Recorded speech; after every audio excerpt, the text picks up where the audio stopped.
So, with the caregivers, right?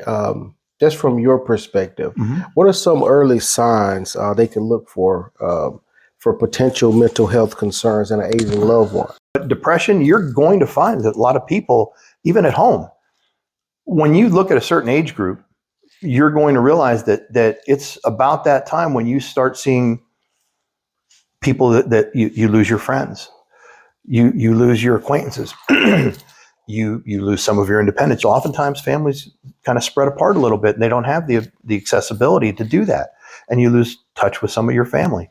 And if that happens, you start to become a shut-in. It's a great idea to make sure if you've got a neighbor, a friend, reach out to them at least once a week. Make sure that they know you're there.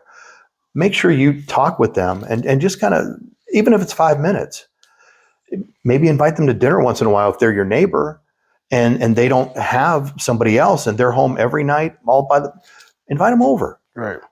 Because that actually, sorry to cut you off, that actually leads my next question of what are some strategies they could do to incorporate behavioral health into your daily routines or into your daily life, and that sort of leads into 100%. That. Yes, sir. When you look at people who become shut in, they become completely isolated because they don't have the friend base they used to have.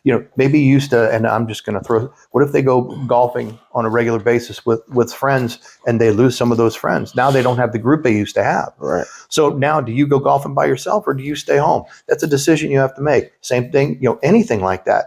You used to go to the movie once a week with someone, and now they've maybe passed on, or they ended up moving away, or they've gone to an assisted living or a nursing home, and now you're in the community by yourself.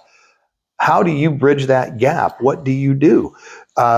Oftentimes, you're going to see people in your own community that are isolated because they've lost friends, they've lost family, and if you can think about, and I used to. You ever see the movie Up?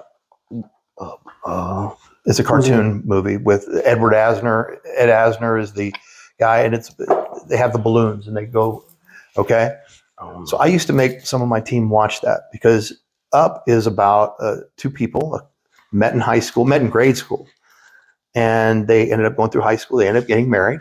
They spent 50 years together married. Wow. And she passes on. Now he's all by himself. He has nothing. He has no one because everything revolved around them by themselves.